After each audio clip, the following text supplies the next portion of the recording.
Ladies and gentlemen, Geri Petito. I'm not an addict, I'm just an ass. And in time, this too shall pass. I'm not an addict, I'm just an ass. Geri Petito taught the class. I'm not an addict, I'm just an ass. Loves the answer, the greener grass. I'm not an addict, I'm just an ass. One day at a time, free at last. When you don't know just what to do, Just what to do, just what to do. if what you're feeling is really true, Is it really true? Is it really true? just keep your ideas safe and sound. Safe and sound, safe and sound. That's exactly how change is found. Change is found, change is found. I'm not an addict, I'm just an ass. And in time, this too shall pass. I'm not an addict, I'm just an ass. Geri Petito taught the class. I'm not an addict, I'm just an ass. Loves the answer, the greener grass. I'm not an addict, I'm just an ass. One day at a time, free at last. Hello, everyone, and welcome to the Geri Petito Show. Everyone and anyone who knows me knows I am the author of I'm Not an Addict, I'm Just an Ass. I'd rather be a smart ass than a dumbass. Because, guys, 33 years ago, I was a dumbass. But today, 33 years later, through the grace of God, I can honestly say now, I'm a smart ass. And yes, the word ass is in the Bible at least 40 times, and it means donkey, and that's what I was. I'm saying all that to say this. There are a lot of people out there struggling, even with their health.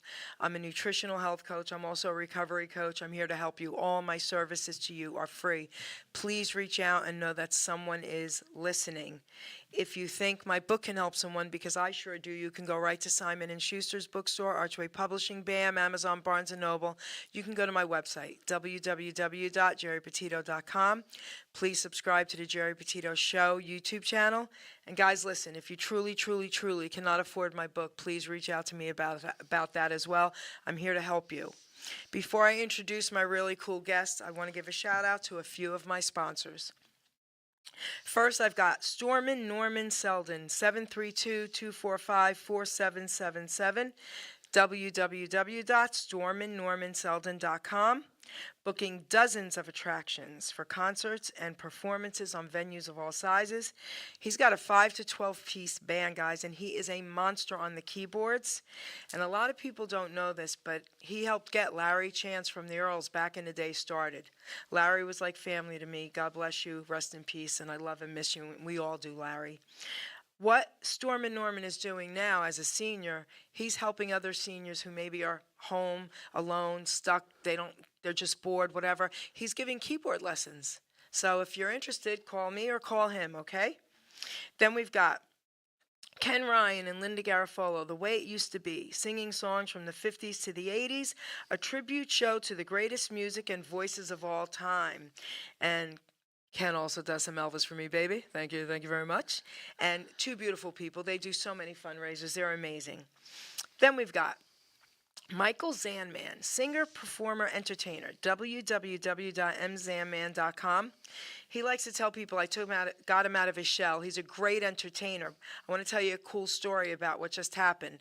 So Michael decided to record Mel Carter's song, Hold Me, Thrill Me, Kiss Me, and he just put it up on Facebook. Well, of course, Mel's my buddy, and I had to send it to him. So I sent Mel the song, and he said, wow, you did a great job. So I called Michael and tell him, Mel Carter just said you did a great job. And he's like, can I put it out there publicly? I said, no, not yet. You'll get to. He didn't know what I had in mind. I got him and Mel Carter on a three-way, and Mel Carter told him himself he did a great job with his song. How cool is that, okay? Then we've got John Monforto, the man of many faces, singer, actor, celebrity impersonator, and tribute artist. So, guys, I gave him the title, the man of many faces, but he was given the title by a former Philadelphia mayor as the official Philly Rocky impersonator. He is Rocky, baby, okay? He does about 30 characters, and I mean incredible. So my three favorites, of course, Rocky, The Godfather, and Elvis, baby. www.johnmonforto.com. Then Michael D'Amore, singer, songwriter, performer, entertainer, www.michaeldamore.com. So I don't usually say this about singers, but I'm saying this about Michael. I'm a huge Elvis fan. Everyone knows that. And Elvis is up here. Nobody can touch him, right? But guess what? Michael's close. That's how good he is. You got to check him out. He's off the charts. Go to his website. You could purchase some of his songs. Amazing. I was honored the last few years in a row to MC at Let East, okay? Michael Zaman opened up for Michael D. Moore, and then this past year we got John Monforto involved, so I got to MC for the three of them.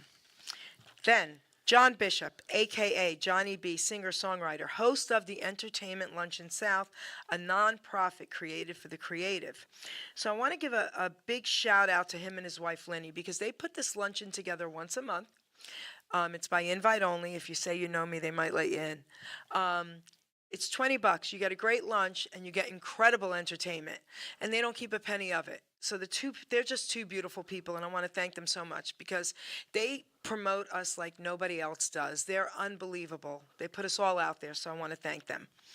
Now, last but certainly not least, Paula Ann from Ablaze Entertainment and Freedom Rings Festival, helping survivors of human trafficking to live a life of normalcy. And the Geri Petito Show is also one of their sponsors, www.freedomringsfestival.com. So, there you have it. So now, I'm going to introduce this really cool lady, okay? Anita DeFrancesco, say hello. Hello, Jerry. What a lineup that is. That was impressive. Those people with all their talents and Amazing, their right? sponsors. Thank you. And they're like really making a difference. They are. No, they are. Making a difference in the world out there. They're amazing. Thank you for that. I'm so glad you enlightened me about that. And check thank out you. some of the websites. So, and Paula Ann, they're doing a concert in December down south somewhere because of all the tornadoes and stuff to help all the victims and everything. So Right, she's got a wow. lot of cool entertainers. Wonderful. Really good. Wow. And you're an entertainer yourself, too? Oh, yeah, well, my perform- mouth is. Listen, I entertain with my mouth. That's it, honey. You're an MC. I thought maybe you sing or Uh-uh. something. I can't be good at everything, Anita. Come on, right? No. So, let's talk. First of all, I want you to tell everyone a little bit about you.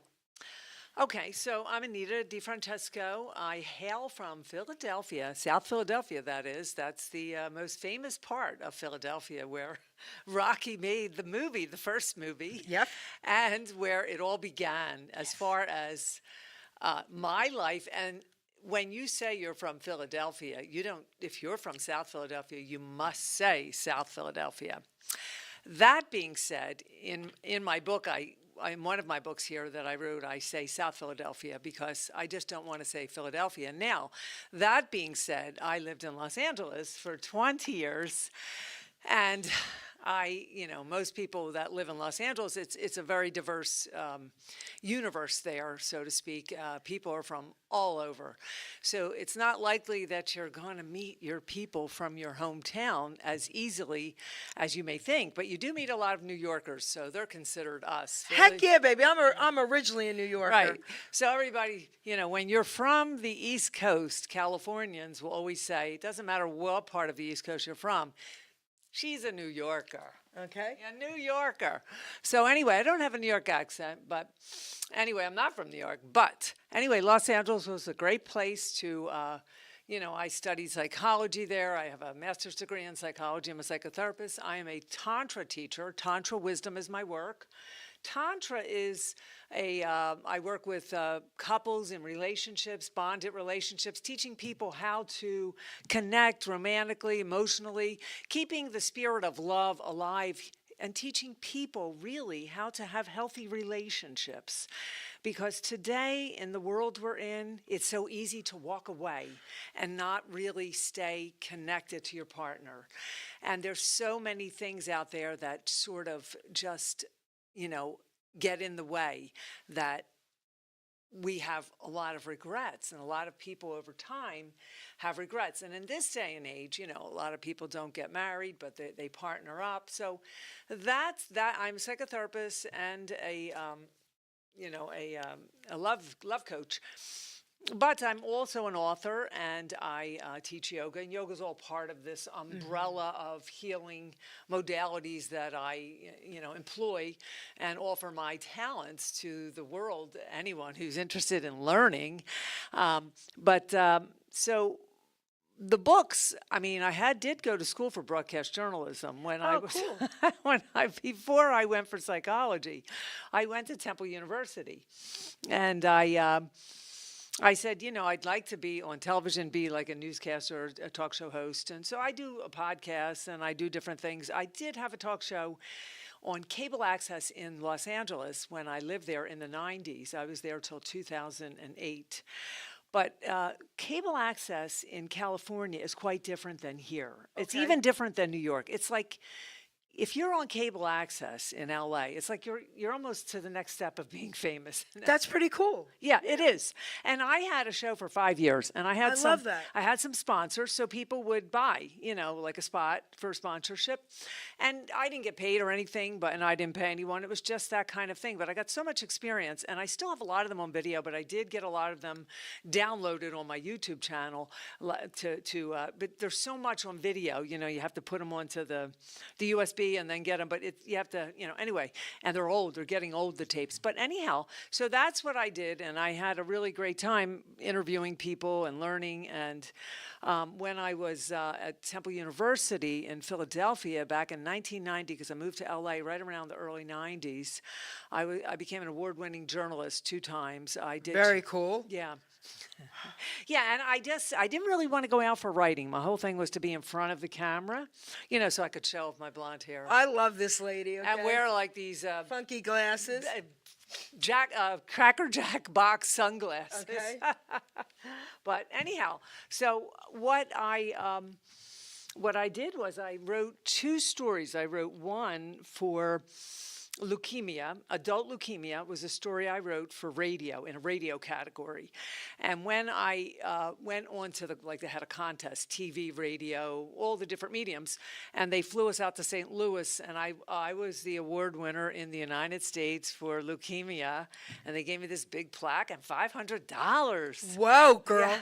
And so the story was unique because before I did, college, and when I was an X-ray technologist in Thomas Jefferson University. I went to school for that first. I'm like one of these people, I go to school for everything. So wait, my so- whole life is in school. Wait. I have like 20 different certifications. I'm that I way do as too, well. yes. But you went, okay, so continue. That's So, blowing my mind. well, when I got out of high school, and I went to school to become an X-ray technologist, and that was a 2-year program. My grandmother had been a nurse in the hospital, and I loved technology that way. Really, computers weren't really the big thing at that time, but being that I learned a lot about medicine and the body and, taking x-rays and working with radiologists and watching them read the diseases, you just learn so much. And I did that for 15 years. But then after that, I was doing my psychology and all that and my yoga and psychology studies. And then I ended up moving to LA. But that knowledge that I had in the medical got me that award as in the leukemia story, adult leukemia story that I wrote, because I had a lot of knowledge. I had worked with patients that had adult leukemia, and that's not the kind of leukemia that you really hear much about. It's mostly child leukemia. And so that was a highlight, a nice story, and they awarded me for that. So, That's amazing. Congratulations. Yes. That really is. thank you. Wow. So that goes on my record as when I say I'm, an author. I'm an award-winning journalist 2 times. And then the other story that I wrote was about infertility, and I won an award for that, about women and infertility. And because I had endometriosis at the time, and that's a disease that can make a woman become infertile in some cases, not all. And there's a lot of medical procedures now that take care of that. If someone wants to have in vitro fertilization, it's a long process, but it costs money. But the thing is, infertility. So I had been studying a lot of that because of my own challenge, and that got me a journalism award. Easy. All right, girl.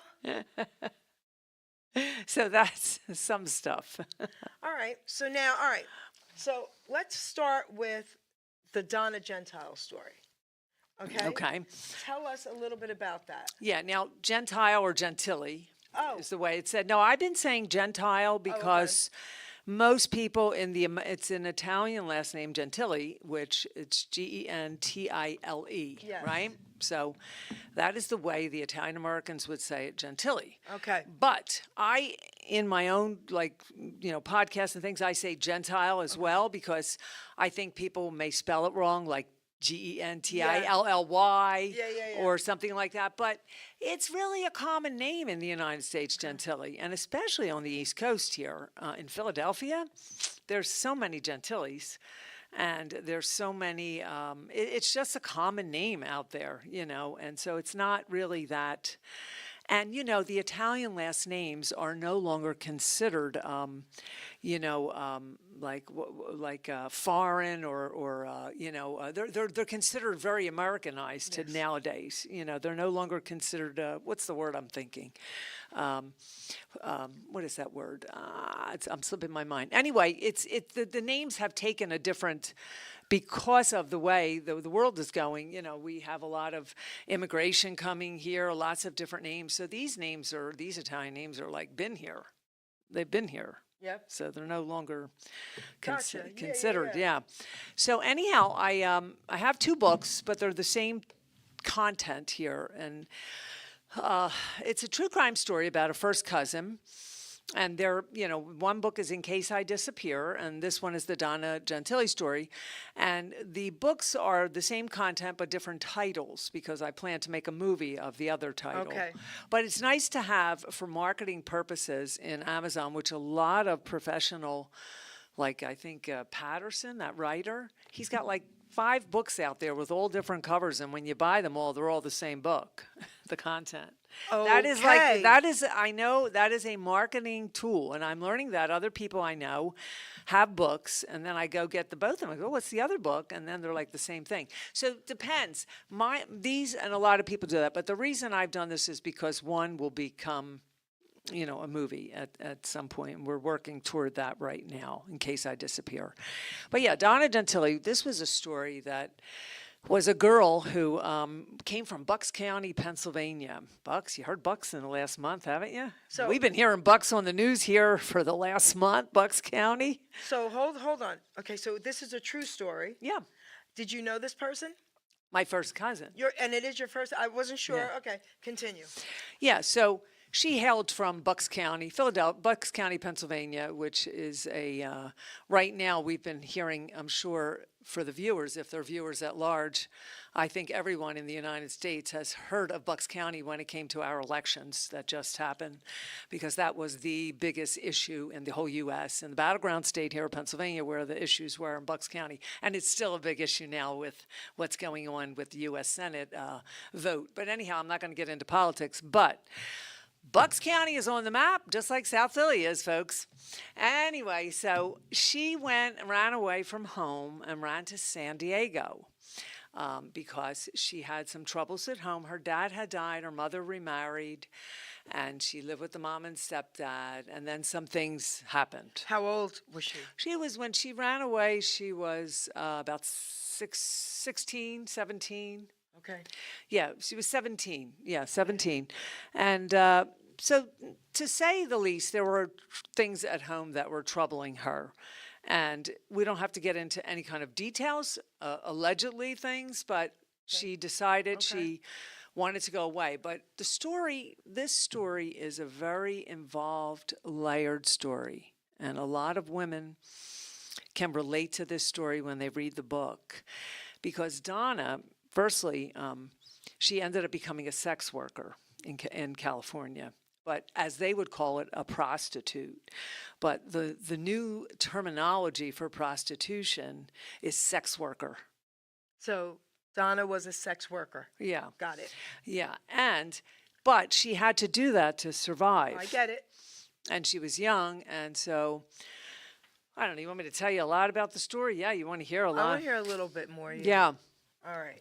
So she was in her mom and stepdad had put her in a home in Pennsylvania, in Bucks County, and then she ran away, and she just didn't want to be there, and she didn't want to go home where the parent, where the troubles were in the household. Yeah.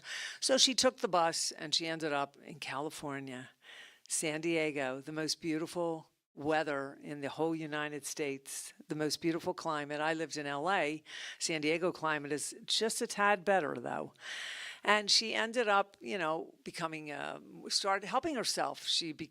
Couldn't get quite a job in the 1980s because this is a 1985 true crime story. So now true crime, let me get into true crime before I get more into the story. Sure. True crime is one of the most popular genres right now, as I speak, in books, in movies, in television, everything.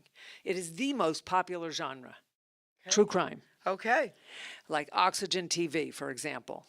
That is your true crime station. Did you know that? I did not. Okay, so I like to teach people. So Oxygen TV is the one that puts on the CrimeCon convention that I go to every year. And I showcase the book at a convention. I have a table, and 5,000 people come to this because they have all kinds of murders. Like we had the Geri Petito one there last year. They still have the O.J. Simpson thing floating because the sister of the guy that got murdered with Nicole Simpson wrote a book, Ron Goldman. And so there's a lot of, now what we're thinking this year, it'll be in Denver in 25, we're thinking the Menendez brothers will be there if they're out of jail, because that's a whole hot true crime story. So if you're interested in true crime, the CrimeCon convention happens, they have many things all year round, cruises, different things, but one big event once a year where they have people showcasing at tables and selling their products and stuff. And but the whole thing with that is they have classes in all of their conventions where you can go and become a part of and work with the detectives on figuring out a crime. So they actually allow audience members to do that, to figure out. Like when you read my true crime book, you're going to be able to have an idea of, after reading all the different chapters, of who you think killed her.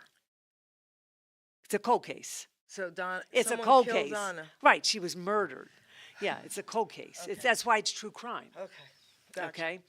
So she was a runaway, and she went to San Diego and only lasted there 5 years. So that makes it I didn't know if you knew what true crime was. I didn't even say it was a cold case, but it is a cold case. Okay. So a cold case means that, for those of you who don't have much knowledge on the subject of crime, is an unsolved murder.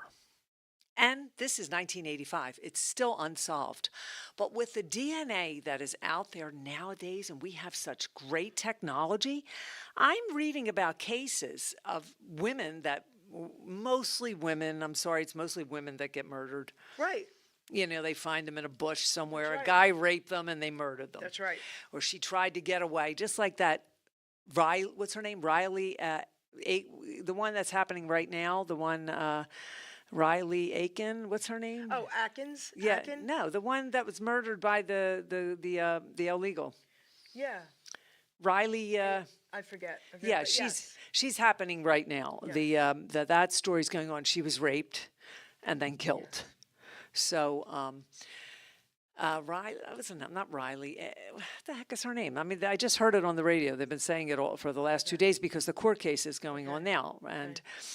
But the thing is, with these true crime stories, is that what makes them cold is that years go by and they don't find the murderer. They don't find who the killer was.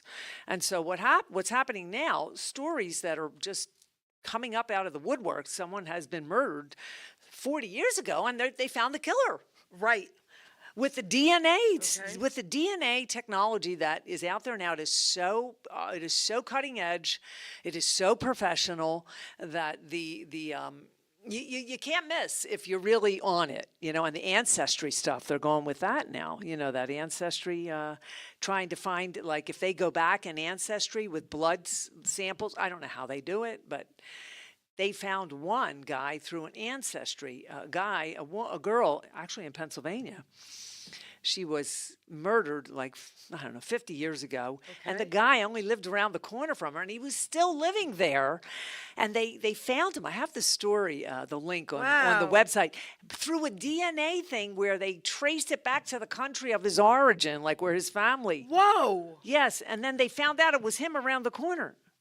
It was something like that, right down the street from where all them years that person stayed there.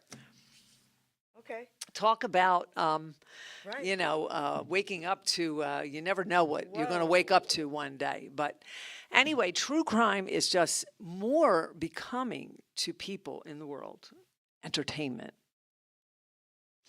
Sorry to say that, but when I'm at the CrimeCon convention, the women that are there's usually about 5,000 attendees, and about at least 4,500 of them are women.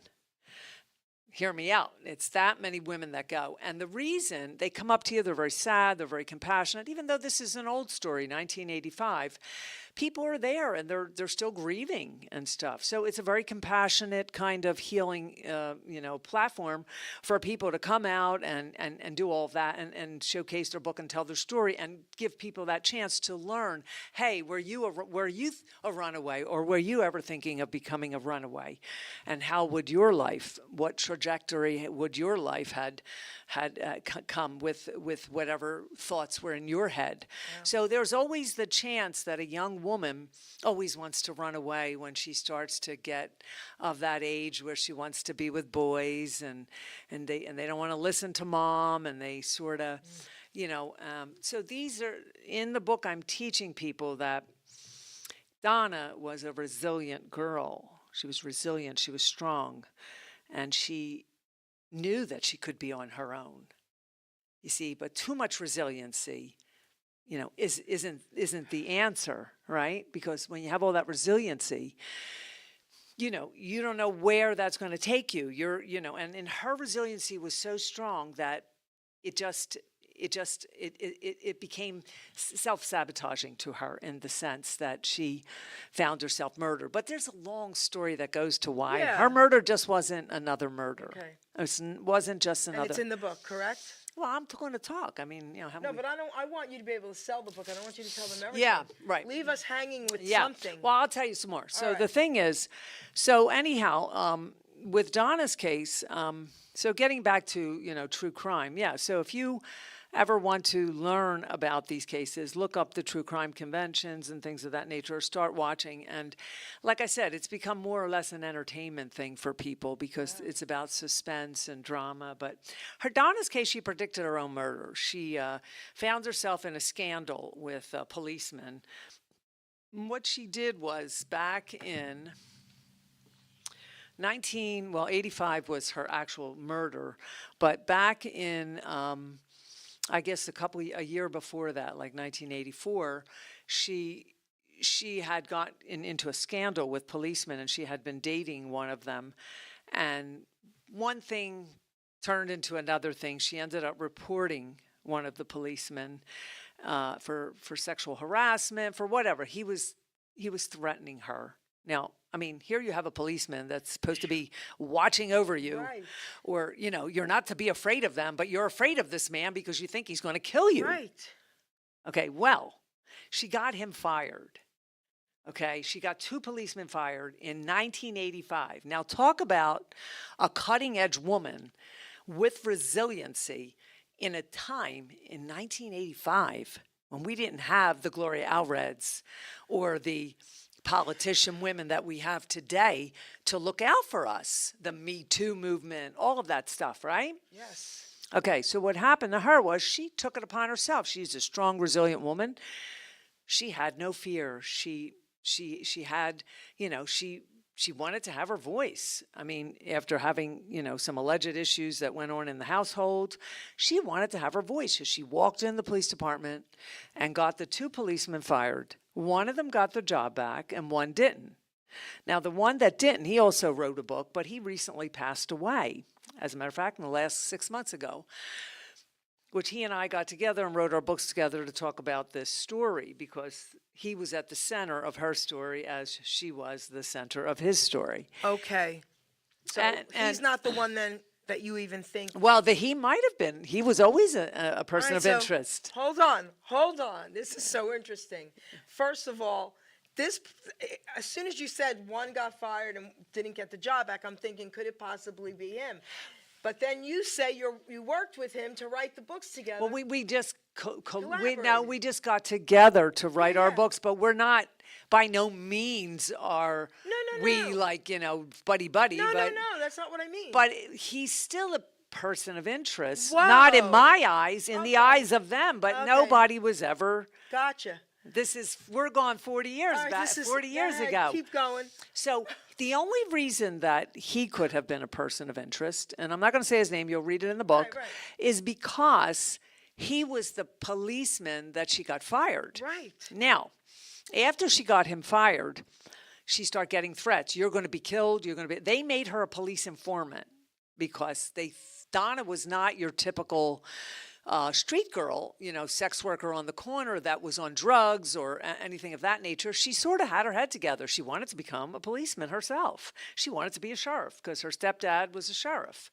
And she wanted to become, she was working as a security guard. She had aspirations. So just because, and I want to enlighten the audience that just because someone is out there and their road begins a little on the bumpy side of life or on the skid row somewhere, it doesn't mean that their life isn't going to take a big turn, because there's lots of people that that are big time, movie stars that lived in their car at one time. Oh, yes. Okay, so. Come on, Sylvester Stallone. Look, he had to sell his dog. He lived in his car? He had to sell his dog. Yeah, because he had no money. He was a starving artist. And there you go. And, that's one thing, being a starving artist. And in the same way, people tend to have because a person is a sex worker, others know it as the word prostitute. That's a ugly police department's word, prostitution. It's actually sex worker. And the thing is, they have a stigma. Oh. Well, why can't somebody sell their body and make money if they choose to? Why not? What makes it so bad?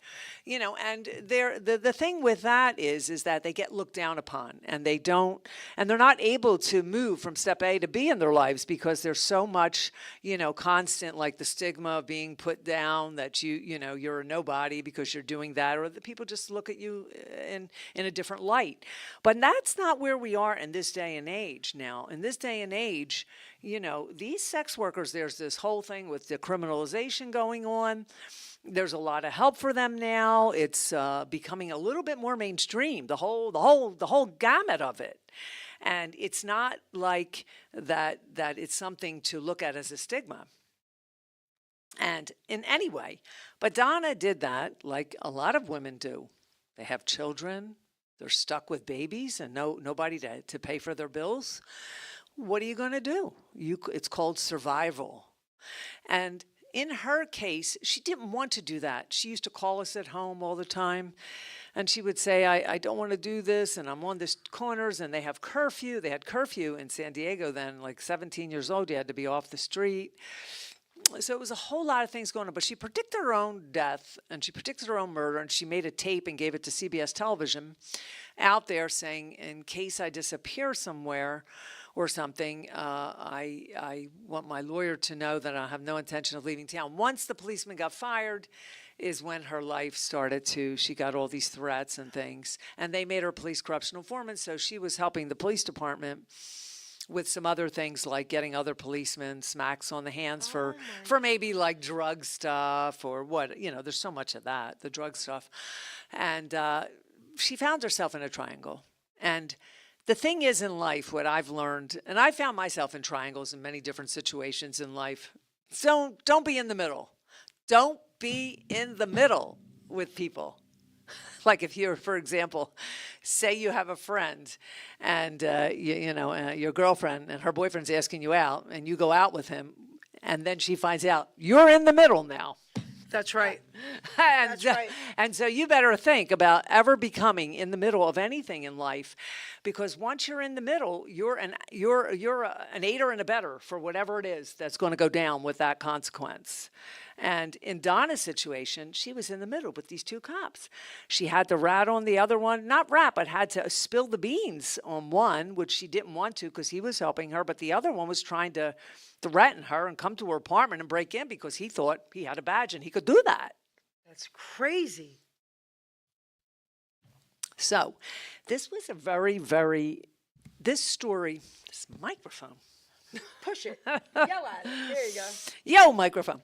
Anyway, the thing is, why this is an interesting story, because she was a strong woman in a time when women weren't strong, where women didn't have their voice. And I have itsyourvoice.org, It's Your Voice Foundation. It goes to the website because, and I make bags when I sell the book, you get a bag, it says, It's Your Voice.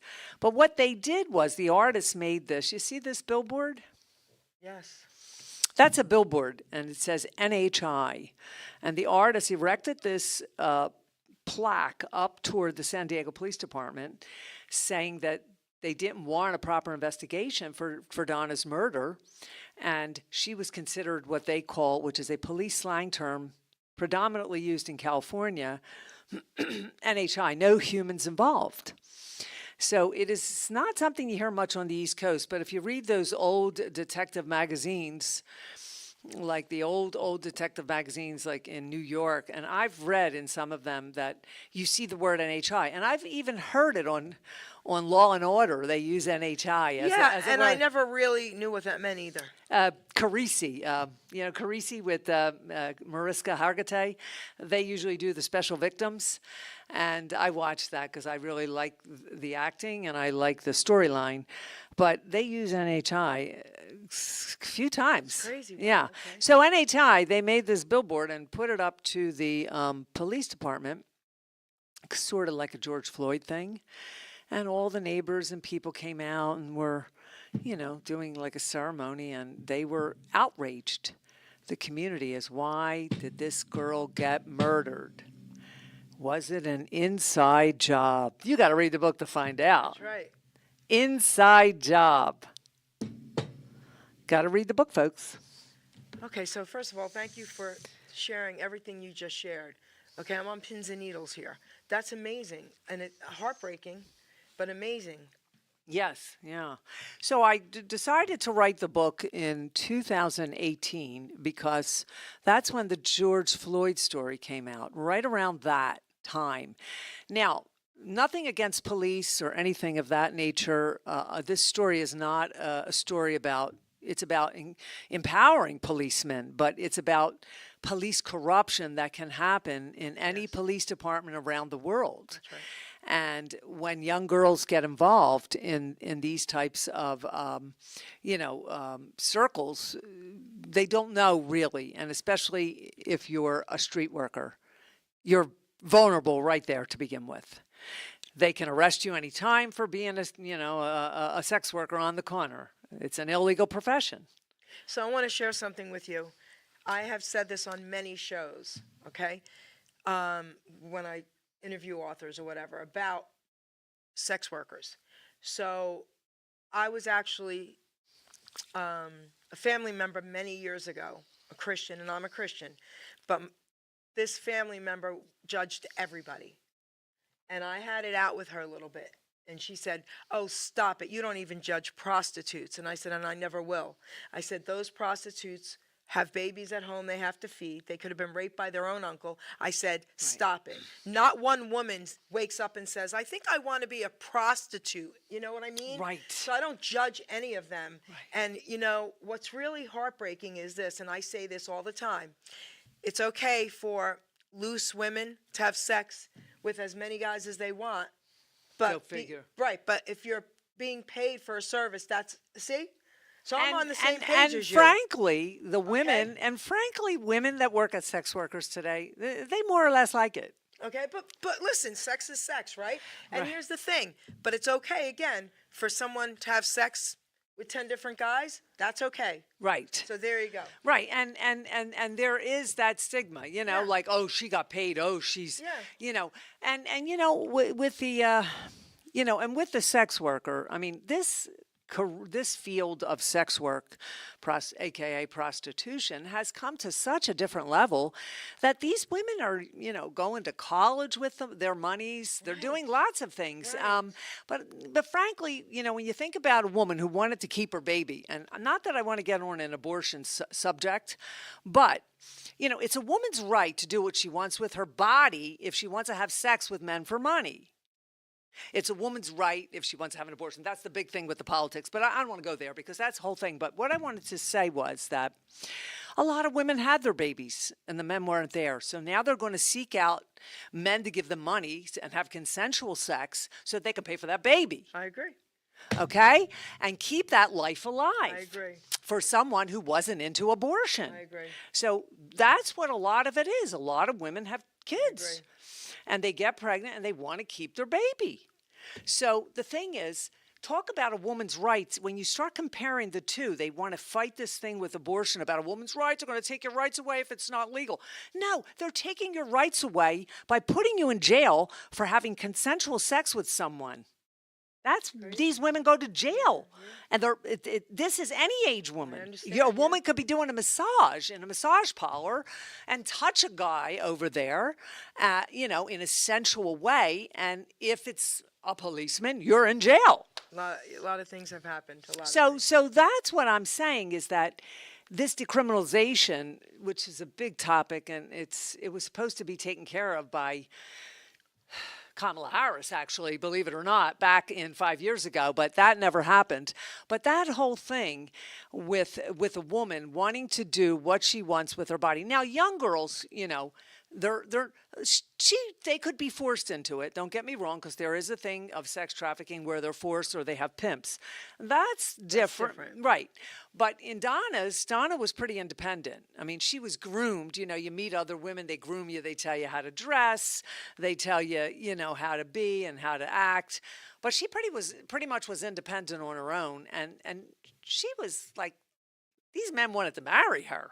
I mean, she had the two policemen that were wanting to marry her. That's why she got in that thing. And she had a horse. She was grooming her horses on the side and as a part-time thing. And then, so getting back to that is that it's not anything to look down upon, And like some people in true crime, what do you just want to read a true crime book where a girl was walking down the street and got murdered? And now this has many layers to it. Like, just because there was sex work involved, it doesn't mean that it has many layers. She was going to these parties with these elite policemen. Now think about that, Very cool. Yeah. So, all right. So, guys, listen. I know I want to read it, and I bet you do too, okay? Check out her book. Yeah, check it out. And you can go on Amazon and get any one of the books here, the Donna Gentile Story, or In Case I Disappear. It's the same book. It comes in the Kindle, paperback, hardcover, and audio book will be ready by Thanksgiving. So I have audio coming very soon. It's already been taped. It's done. I'm waiting on my technician to finish up with the editing. So I should have it by Thanksgiving. It should be up online. So we'll see. So as far as audio, my book is audio now. My producer, Ruben, the younger guy, the good guy with all the tech, so he put my book to audio. So if anyone is interested, it can be your voice. Because Simon & Schuster wanted to put my book to audio, and I didn't want someone else reading my Did you read it yourself? I read it myself. Oh, yeah. So he does it for locals. So we're in the tri-state area, guys, Hamilton, but he will put your voice to your book. You will be reading it. If you're interested, get in touch with me. Yes, so that's what I did. I had someone in Pennsylvania, and I did the voice Very myself. cool. Yeah, so that's it's our passion. right, Yes. right. So now, I see a couple other books there. Yeah, so some other books here that I have. So I'm I guess a 5-time author. I have another book coming out. So it's 1, 2, 3, 4, 5. Let me start with this one. All right. Express Yourself Yoga, a guide to kinepathics. Kinepathics is a word I made up. Of course, it's trademarked and domained and all that. Now, I'm a yoga teacher, but I had a friend of mine take some photos of me. A lot of photos I've had from different photographers, but I created this small little book. And it's interesting because there's maybe about 10 poses in here. I'm a somatic dance movement artist, so I add a little movement in them. But I give them like a positive kind of, for example, I'll go through the first one. Number 1 is called presence. Now, the goal with this exercise, if you could see the pictures a little bit there. Can we see it? There's like 1, 2, 3, 4 exercises to do here, and you can read to tell you how to do them. But what the goal is to introduce yourself to yourself. I like that. Okay. Okay, so that's a good one. Let me go through another one in here. Strike a pose. I love this one. So I did some yoga here with a chair. So for people that, and in a block or a book on the floor, that really want to help themselves yogically, but really can't sit down on the floor or do any of those hard poses. This is with a chair.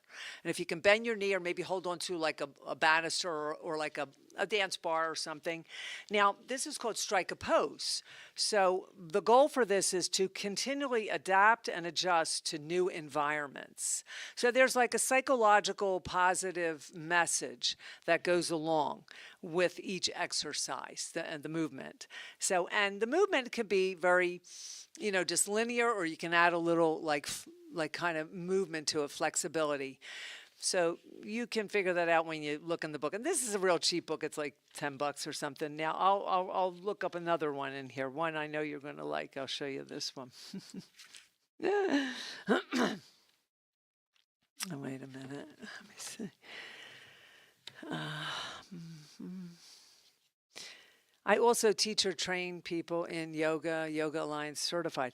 Bada bing, bada boom. You heard of that one? That's cute. Bada bing, bada boom. Now this is one where you're working your derriere, so to speak. You kind of get over and maybe you come into sort of like almost like a headstand, a shoulder stand, and bring your legs back. So there's different things, but you're sort of teaching yourself how to do a little bit of a shoulder stand here, but nothing big deal. And the goal for that is to interact, defend, and manage your truth. So this book is just a fun book, but I put it together. Very cool. Yeah. Very cool. So that's that. Now, And kinepathics means motion, emotion. Coming from the word kinesiology, movement, motion, and pathics meaning disease. So motion, emotion, disease of the pathos, coming from the Greek word pathos. See, I have it written in here actually. What it says is, let me see. It says, I know it's in here. Anyway, it's coming from that Greek word, and the Greek word means to disease, disease, that kind of thing. So now, when did you write that book? these pictures I took a long time ago, maybe 15 years ago. Okay. And, I say in here, anyone can save themselves. It begins with your body. So your body is your body heals itself. Your body heals itself. You don't have to look for medicine, for drugs, or anything like that. You just have to look to your body. Very cool. All right. And so I just want to see if I put that in here, the pathos. But anyhow, pathos means disease. So it's all coming from the Greek, the kind of Greek thing. Okay. Latin words. Okay, so now we have two more there. yeah. So this one, Live Free, was the first book. And this I was been writing this for years. I just wanted to write about my journey, my transformation, how I healed from all of my different things, my challenges, my abuses, to different things in my life that turned it upside down. And I found ways to do it by listening to myself and having a relationship with myself, with my own feelings. So a lot of people don't know what it means to have a relationship with your own feelings. Having a relationship to your own feelings doesn't involve reaching out to someone else. It involves self-love, coming in, okay? Yes. Right? And you know this. Yes. Right, and a lot of people turn to external forces, such as chemicals or whatever, sex, anything, sex addiction, or not necessarily do these things have to be drug or Food. Food, but things out there in the world that can and will take you away from your heart, your love, and who you really are. That's right. So I have been working my whole life, and the book is called Live Free. recreate and liberate your life. Because what I actually did is I don't believe in survival. Like everyone says, I've been to so many, 20 years in LA, all these, healing workshops. And even now, everybody's like, I'm a survivor. I'm a survivor. I don't believe we survive. I believe we recreate our life. Thank you. It's in here. It's in there. Okay. So live free. Doesn't mean you're free, like free in the sense of like you're not going to have bills or anything like that. We're always going to have that stuff, right? But what live free means is that you can be free in your heart. You can be free in the body. The senses of the body are free, and that is the freedom. It's in the body brain. So the freedom is there no matter what challenges you're faced with in life, 20 kids, bills, this, that. People say, oh, I'll never be free of this. But you are free if you're free in your body. Okay? Kinepathics Life Solutions to Physical, Emotional, and Sexual Wholeness is what this is about, this book called. So let me tell you some stuff in here. So I give you the kinepathics way to go in here. It talks about all what the kinepathic stuff is. This goes into all the awakenings that I've had, all the awakenings. When I was young, my mother tried to have an abortion with me, so I started out with that, and she told me that when I was 36 years old. And so, reason that I say that a baby in a womb that is unborn, ladies who want to have abortions, that they've been pushing that thing. A baby has a voice, and I had a voice in my mother's womb, and I said, I want to be born. And it was in the 1950s. I was born in 1956, and abortion was not legal then. So my mother had to put stuff up in her, like this kind of poisons or whatever they put in them, she told me. She said I couldn't get an abortion because I think you had to pay money to certain doctors. Well, there's always a black market for everything. You know what I mean? And so she couldn't do the abortion, and she really wanted me to go. And I kept saying, and I know from being a transformed spiritual guru that I am, that I had that voice. And I said, Mom, no, I want to have life. And I was talking to her. So these women that walk around and say, I can do with my body what I want. If I want to have an abortion at 6 months, 8 months, or even 3 weeks, you're killing the child, because that child, you are the voice for that child. And that child can't talk. Why can't they talk? Because they're stuffed up in a womb, right? So that being said, I was in a movie. It was called Voiceless, and you can look it up. It was a regular movie in the theaters. I had some speaking parts in that because I do some acting. A small part, but it was a movie about abortion. They showed you 3 scenarios where the people, why and how a woman would have an abortion. Maybe young, maybe rape, whatever. They showed you in this movie. And in the movie, I told the director, I gave him the book, I said, wow, I'm so honored you chose me to be in this movie because I talked to my mother in the womb. I was the voiceless voice. Wow. Amazing. Yeah. And so I put that up on my social media lately with all this abortion talk the last couple of years, about women's rights. The woman has the right, but it's not even about the woman. It's about the voice that you can tune in to the child. And if the child talks to you, I talked to my mother, and she let me live. She let me come. I told her I wanted life. And I can attest to that because I'm a very transformed, high evolved individual. I've studied much, lived in LA 20 years, and all I did was go to all kinds of guru healings and shamanic works and things of that nature where it came out of me, what was happening while I was in the womb. I was experiencing that voice.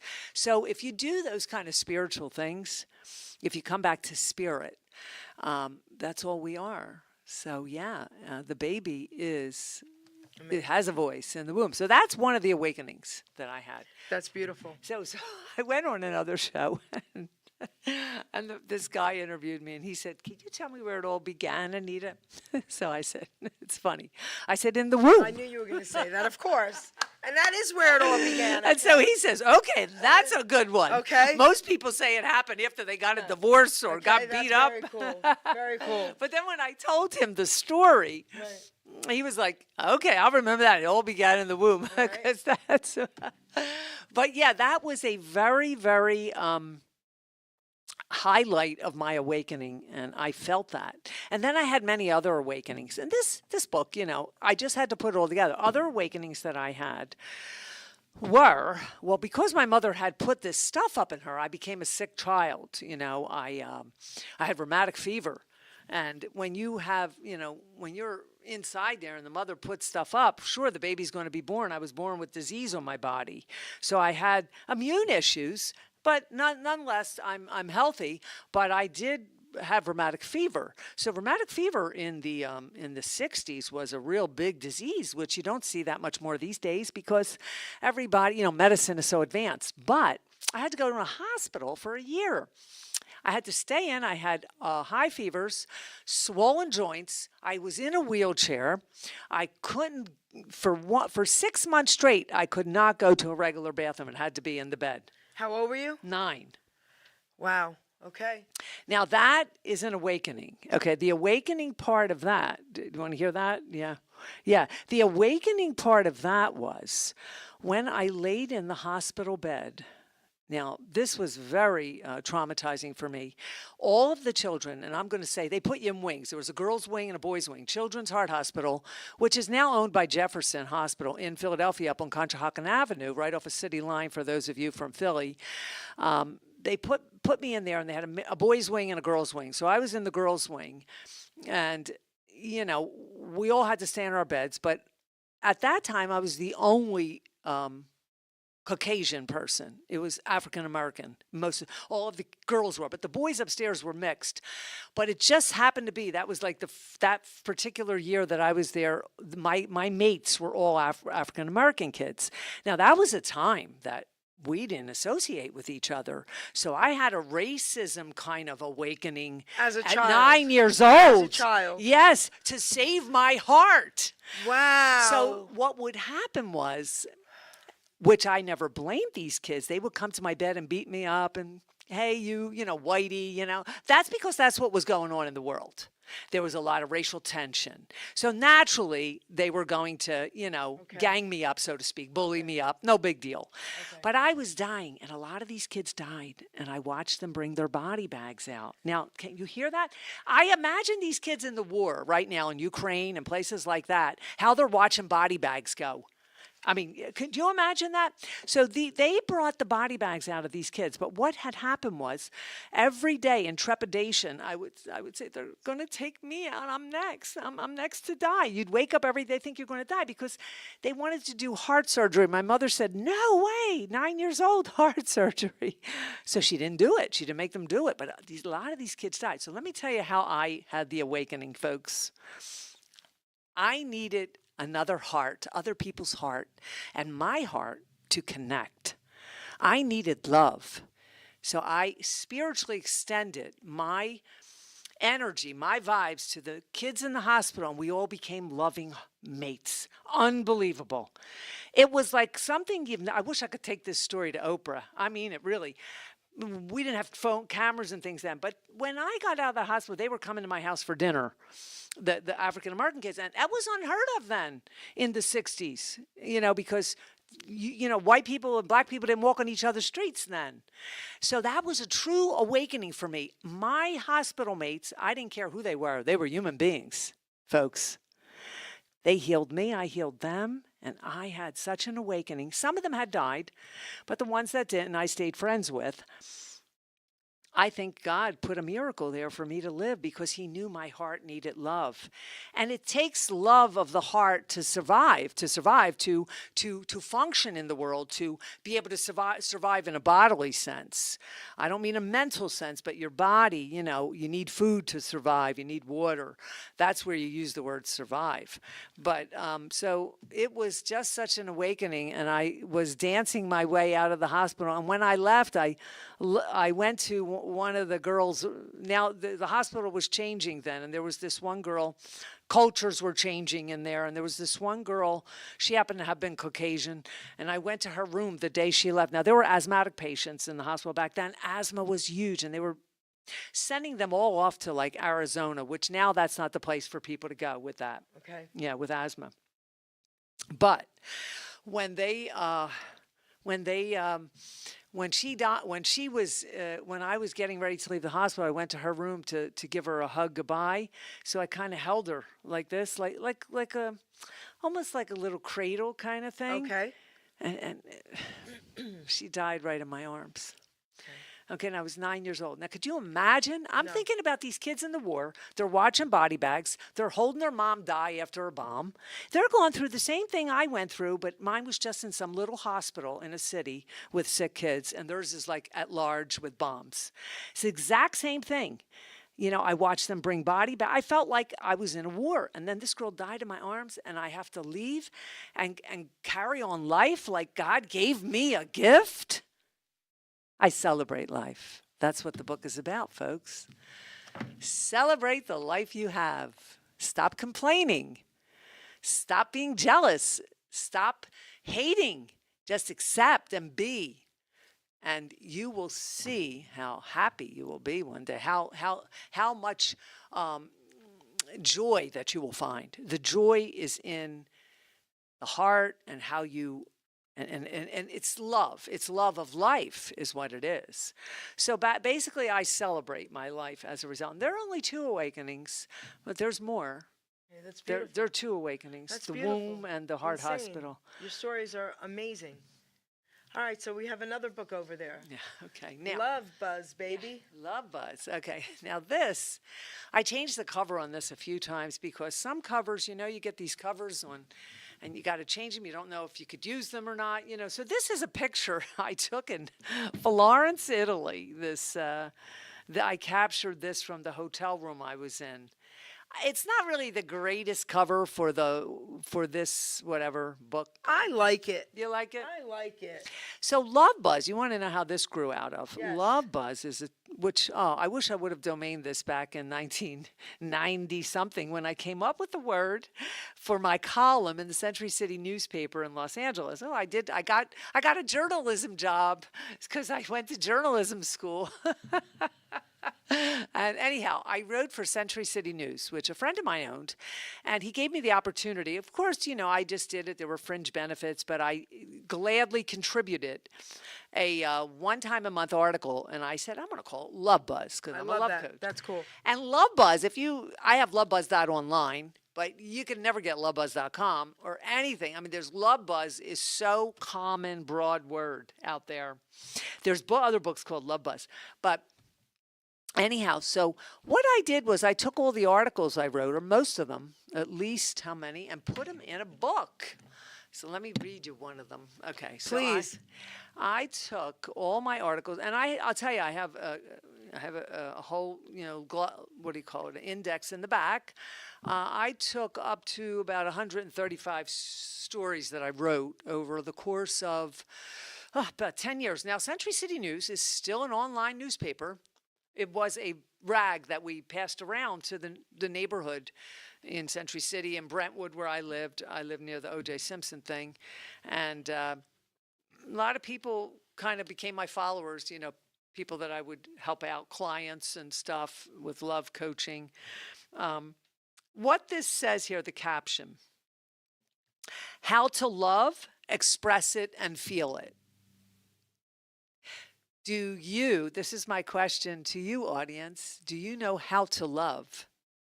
Maybe you know how to express it, but it might not be from an authentic place. Do you really feel it? So how to love, and I'll tell you where I got that. And I've gone through so many different like subtitles for this, you know, make love and sex, but I thought, no. My parents were very twin flames. They were twin flames. They loved each other. They were together 21 years, but they did not know how to love each other. Okay, got it. And they fought. There was domestic violence, divorce. My father remarried, the whole gamut. You know, that's why the abortion for me, whatever, the whole thing. But needless to say, they were twin flames. If you know anything about twin flames, you know, souls, twin souls. They just, if I could have known anything back then, I would have, if I was a kid, if I could go back to my childhood, one thing I would want to go back to is to teach my parents how to love from what I have learned in this time now that we've come so far with relationships and sexuality and all of that stuff. So how to love. People think they know how to love. Of course, love begins with yourself. And you got to love yourself first before you can extend it to someone else. But there's a whole lot of articles in here. I talk about it. Then how to love and express it. Expressing it means in many ways you can express love. It can be, it can be through, giving. It can be through words, how you speak to someone. It can be through giving, gifts or giving your time, doing something. Feeding. I'm Italian, and I'm also a vegan chef, and I love to feed people. That's how I grew up. You So that's express love that way. That's love. Right, and feeling it. Yes. So getting rid of what we call the armor, the sexual armor, the armor in the body. I do Dr. Willem Reich's work. I'm an orgonomy therapist, where I teach people how to do this primal scream stuff to get rid of the transference that lives in them so that they can feel again the pleasure and senses of the body, so that the body can have its own vibration of presence and love. And once you have that, you start to transform and you're able to feel. And so a lot of people are in love and they have relationships, but they're not experiencing it. They may love each other and stay together forever and everything's hunky-dory, but they may not really be feeling it. Are you feeling your love? You crack me. So let me look at one of the stories in here. Okay. Well, they're just articles. One says, love deprived. You ever feel that way? Being modest is old-fashioned. Now, there's stuff about that. Being modest is old-fashioned. I don't know what I wrote about that, but discover the beauty in your relationship. It's easy to be happy. This is a good coffee table book or a tea table. Or sushi table. Or pasta table. Okay, that's so funny. But let's see, I'll tell you one more. I'll read you one little thing. Yes, read us a little thing. Okay. Yep, we have a few Transmuting sexual energy I have in here. Clutter-free and sexy. Okay, read something from that, because I am a neat freak, clean freak. My daughter's not. Well, clutter-free and sexy. Good. So have you ever wondered why you have so many things that cause a room to be cluttered and why you never or hardly use the things you collect? It's now time to downsize and get ready to cultivate and develop a sexier you. Now, a sexier you doesn't mean sex. It just means it's a word, folks. Hello? It's a word. Sexy, sexier. Okay, shielding your stuff, but and being a sexier person makes you more sassy, right? Okay. Shielding your stuff helps to change your life. And what more than having a better life, thus a healthier sex life? Let me read some of the tips. Let's start with getting rid of the objects that were given to you. Maybe it was something you wouldn't have bought, but because it was free, you took it, or maybe there are memories attached. That's one. When we free ourselves from the old stuff, new doors open. So clear the clutter. I am constantly clearing clutter. I love it. New things constantly are coming. You're just going to vibrate. Your chakras will vibrate. When you get into the thinking of, but what if I need it later? Uh-oh. We'll make an acting scene out of that. That was my mom's life. She was a clutter nut. Take on a good riddance attitude. So there's a few things there.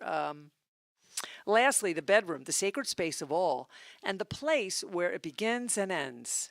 You sleep in there. When you sleep at night, if you have a lot of things in your room, it's all going in your head. Like if you have a lot of stuff around you, like computer, your brain stays busy while you sleep. So that's one thing to do, just to clear energy. So the whole key to health and all of this stuff is clearing energy. And some of you may know about all this and some of you may not. So my audience is for everyone, all kinds of people out there. Midlife dating, that's another one in here. The secret to sexual compatibility. So, yeah, coffee table book. That's amazing. Love Buzz. So tell everyone again how they can get your books. Okay, Amazon. They're all on Amazon.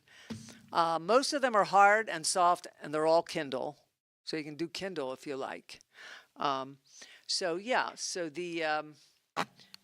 just this one is Kindle and the soft copy because it's too small to be a hard copy. But this one is not a hard copy. It's just the Kindle and the soft. This is all of it, the hard copy, the soft copy, and the Kindle. Yeah, they're all. And the Donna Gentile Story, the audio is coming on both of these, In Case I Disappear, and I should be having that by next week. So that's my story, folks. So I'm going to talk to you a little bit about your story in a minute. I'm going to be reading 2 poems today. I usually only read 1. But there's a reason I'm going to be reading this one. You said something incredible. You're not surviving. You're a changed person. So I'm a recovery coach and a nutritional health coach, and I teach people that don't be brainwashed and don't listen to what you're being lied to about. So, addiction and recovery. You are not born with a disease. It's a disease of the brain cells while using. You are not, powerless over anything. Not anything. Okay? So they teach you in these programs that you were born with this disease. You will have it forever. You're powerless over it. And they have to say that at every meeting. Oh, I don't like that. I only went for 1 month when I was 29, 30 years old, whatever. I was 30. And I only went for 1 month and said, shoot me, I'm not doing this because I'm not powerless. You have to stand in front of the meetings. Hi, I'm Geri. I'm an addict, and I'm powerless over my disease. No, absolutely not. Okay, so it's kind of like a brainwashing. They are being brainwashed, and there's a reason I had why. gone to a lot of those meetings over the years, not for myself, to study as a psychotherapist. They're purposely brainwashing. So I wrote this book in 2016. And I revised it in 2020 because I didn't know something. So Bill W., who started AA, all right? His intentions were pure. His intentions wanted to help all the addicts and the alcoholics. He was saved by a doctor friend of his who gave him niacin, the one that makes you sweat, like when you go to saunas, right? All right. He approached AA and said, I want to give all the addicts and alcoholics niacin. They said, shut up, it's not happening, we're keeping them addicts. And that is out there. It's in my book, but it is out there. Look it up. So I want to read this poem called Change Your Choice, because no matter what you're dealing with, even if it's just loving yourself, right? Whatever you are dealing with, listen to the words of this poem. I had a life-changing moment that I knew had to be. The only way to change things was to first start with me. So I looked in the mirror and woke up one day and thought to myself, I needed to pray. So I asked God to change me, to help me stay strong, to clean up my mess, to right what's been wrong. I cleaned up my diet. I cleaned up my room. I cleaned up old habits with this dirty broom. I kept going forward and never looked back. I refused to derail, stayed on the right track. I realized my worth and all that did matter through my selfish behavior, the lives I had shattered. I finally decided at 30 years old, guys, to stop abusing my body, my mind, heart, and soul. My life-changing choice that I had once made, over 33 years now, guys, my debt has been paid. So you read all my thoughts on how to stay clean. It's all or nothing, my friend. There's no in between. To live or to die is a choice you must make. Your life is not worthless, and you're not a mistake. One day at a time is a slogan you've heard. It works if you work it while applying his word. For you to get healthy, for your mind not to fail, escaping reality will keep you in jail. With addictive behavior, sex, drugs, food, or money, substituting addictions, no, isn't that funny? I'm not an addict. This too shall pass. I'm not an addict. I'm just an ass. Oh, that was beautiful. Did you write that? Yes. Yeah. Oh, beautiful. Yes, and it was Beautiful. resonating. That is You beautiful. were resonating with me with everything you were saying because you're incredible. Okay, first of all, I want to say thank you for honoring me here today with this incredible interview.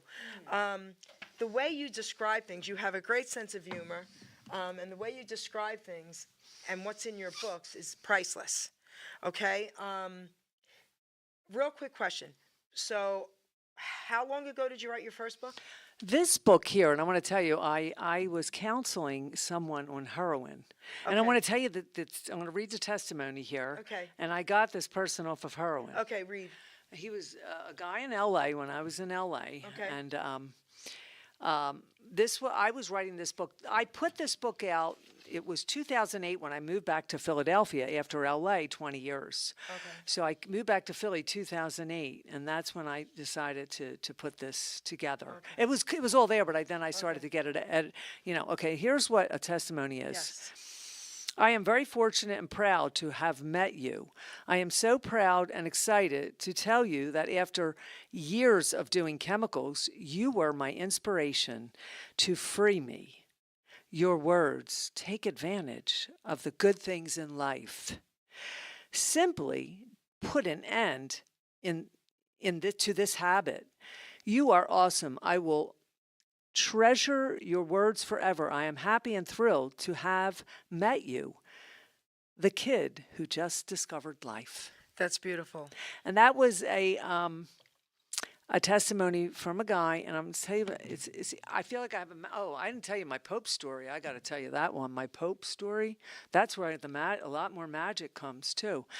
This man who came to me was only like twice, and I thought he was an accountant or something. He had like this really great job, and he was. He said he couldn't get off of heroin. I think you shoot heroin, right? You could snort it or shoot it. And I said, in those words, exact words that I gave to him, and he gave me the testimony, take advantage of the good things in life. And I looked him in the eyes. I must have transferred something into him because it was a miracle. He got off of it right away. So I'm going to give you the mic for another 5 minutes. Tell your Pope story because I have a God story after that. Okay. Here we go. When I was 1990 again, they were the highlight year. Well, that was a highlight. Before I moved to LA, I took a trip I had been sexually assaulted, whatever. Anyway, I took a trip to Italy, Rome, and they have a papal audience every Wednesday. You go to the Vatican, and St. Pope John Paul II was the Pope in office. He's a saint. October 22nd is his feast day. Okay? When I went there, now they didn't have security like they have today. They check you for guns. They didn't have all that in 1990. Maybe about 100 people get up to the altar, to the actual altar steps where my feet were on the altar steps of the Vatican, and get to kiss his ring. So, I didn't know you had to kiss the ring, but when he came to me, I embraced his hands like this. And we just stood there for a few seconds, maybe, and I saw the white light transfer right into me. It was like this, a direct transference. I was healed after that. People were coming up to me outside, touching me. I feel like that this is my gift. He come to me. So my prayer is to Saint Pope John Paul II, because he's a saint now, but he was a pope. October 22nd, he just got into the Catholic calendar this year. So he wasn't in it 2 years ago, but now he's in the Catholic calendar. And that's the day so when I had this experience with him, I just felt like it was a miracle. It was just a continuation of everything. Me being in the womb miracle coming, the heart hospital thing, everybody dying and not me. And this, we all have blessings and miracles every day, and a miracle could be anything. It doesn't have to be winning $1 million, although that would be nice. That would be a cool miracle. Yeah, but a miracle for me would be like getting a parking space at night.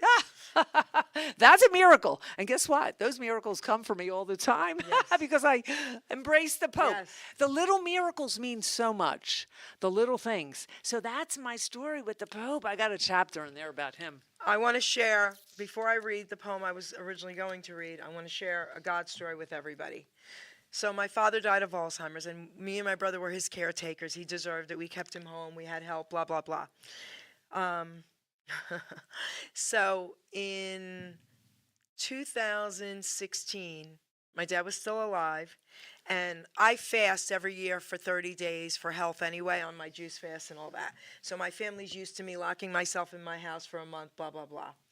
So I get woken up like this in the middle of the night, and I hear, write your book. My mouth to God's ears. And I said, and I giggled, and I said, you want me to write my book? Write your book. I said, all right. So years ago, I had poems published, and it was easier back then. You just you didn't email, you mailed them to the things, and they'd send you your poem published in a book, and it was different. All right? So I don't know how technology today and all that stuff. So I didn't tell my brother or my daughter I was writing a book. I called my brother and said, okay, you're on dad duty this month. I'm going to fast. Okay. The book was written in 3 weeks. Hear me out. God wrote the book. The book was written in 3 weeks. To this day, I say God wrote the book. So this is what happened. I wrote it, hand wrote it, and I cracked up laughing, and I said, I don't know what to do with this now. So I now called my brother, and I was like, so you know what I did? I wrote a book. They were like, in 3 weeks? I said, yeah, but God wrote it. So I called a friend of mine whose uncle used to be, he's gone now, but he was a publisher. She came and sat with me for a weekend at the computer, got it in perfect format, and she knew what to do. She says, we're going to send this book to about 20 different publishers. They might like it, they might not. It might take years. I said, oh, no, I heard Simon & Schuster. So she laughed, and I said, only Simon & Schuster. That's what I heard. She sends it to Simon & Schuster. I said, put your contact info, too, in case they ask me tech questions. 5 days later, we are on a three-way with Simon & Schuster. They called me and said, we love your book, and we're publishing it. this book? This is this book. But here's the thing. I didn't know why my book had to be published when it did. Okay? So a cousin of mine, a gay cousin of mine who owns my heart and soul, he's 50 now. I'm 63, but I was there the day he was born. We all grew up on the same road. He lives in Florida now. And calls me up one day. All my cousins were showing me that they got the book already. And they're showing me pictures of them holding my book. I'm waiting for my shipment. Okay. So my cousin calls me up, and he's taking the son in Florida with his dog. He's like, let's talk about your book. Tell me some things. And I'm reading him some things, whatever. I didn't know it.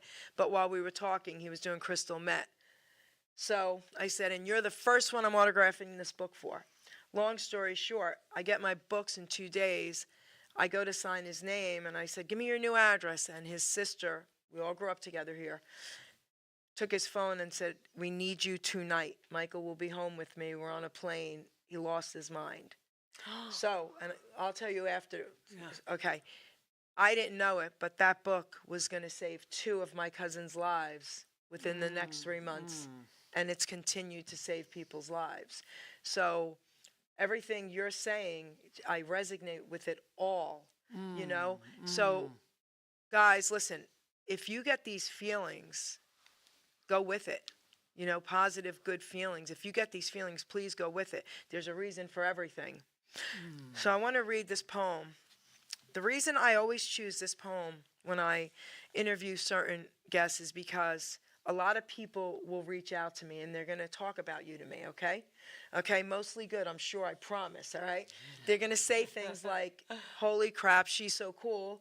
Oh my gosh, I can't believe these books she wrote. I wish I could write like her. I wish I could sing like this person. They all do that to me, right? This poem is called Utilizing Gifts and Talents. And I wrote this poem for people who have self-doubt, for people who think they're not good enough and they have nothing to offer. So if that's you, please, please listen to every word of this poem. We are born with talents, we are born with drive, with different gifts to help us thrive. I knew early on I was born to draw and paint, to also write poetry and to talk without restraint. Our gifts and talents should all be used, God's gift to us, not be abused. We can go far in life for sure, using our gifts to go on tour. All our talents should be used to create ourselves and more, but then our job's to share them, to even up the score. You see, in life what's needed is not just for ourselves. Once our gifts are mastered, take them off the shelves, like this lady did. A living we can make by spreading them around, not just for the money, but to spread a peaceful sound. So don't take for granted the gifts you're given. Go out and spread the joy.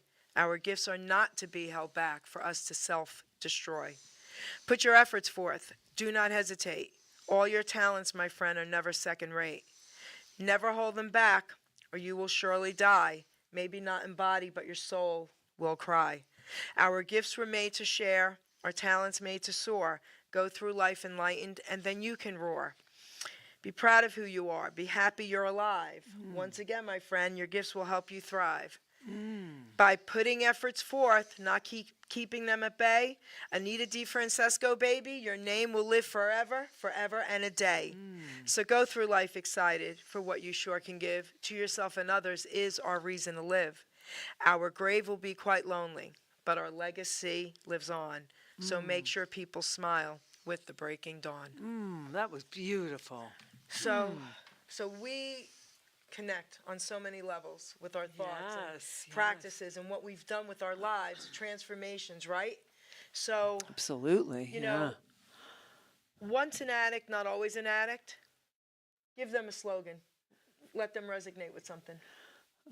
I've got to think all that stuff. Be who you are, not who you want to be. I love that. Be who you are, not who you want to be. So take away from, I want to be this, I want to be that. Now, that could mean something like a career, but it doesn't matter. Just be who you are. And whatever it is that will shape you will become you. Beautiful. All right, Doc G, would you like to say anything? You're good? He's emotional, I could tell. He's very emotional, my producer. Okay? She's great, isn't she? He's emotional. Thank So- you. Thank you for having me Oh my on. gosh, this was cool in you. So, all right, my door is always open. Down the road next year, you have anything else you want to share, you're always welcome. So I want to thank everybody for watching us. Please share this. Please order her books. Man, you got to check these books out, okay, guys? Wow.